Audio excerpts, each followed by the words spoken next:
Good day, doctor. I am Chen, SB21018. I'm going to present my poster. Overall, this is my poster for my final assessment project. So my program is about bacterial numbers and generation time. And the objective to do this is to calculate the number of viable bacteria present in a sample and to calculate the generation time of them.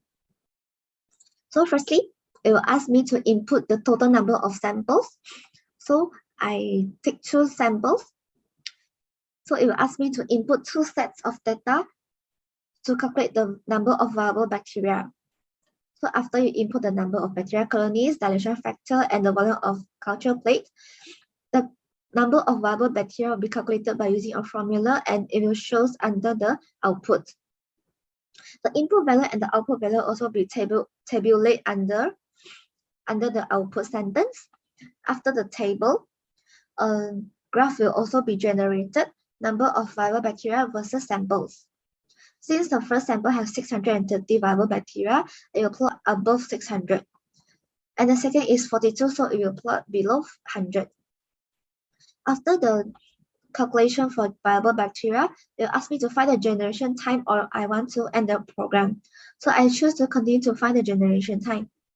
And after I input 2 sets of data for value T1 and value T2, the generation time of bacteria in minutes will be calculated, and the table also will be generated. After the table, a graph will also appear for sample 1 and sample 2. So let's see the second calculation method. After I choose the second calculation method, it will ask me to input the time interval, number of bacteria at the end time interval, and the beginning time interval. Please note that there's a reminder, the number of bacteria must be greater than 0, and the bacteria at the beginning and end time interval must be different. Therefore, when you input the number of bacteria at end time interval and beginning time interval, the value must be greater than 0 and cannot be the same. So after I input 2 sets of data, the generation time of bacteria will be calculated, and the input value and the output value also be tabulated. So the last graph will be generation time of viable bacteria versus the samples.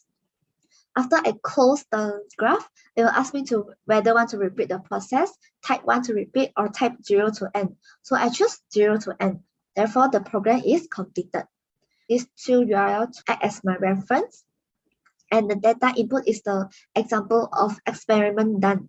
Some of the data is done in my previous semester. Thank you.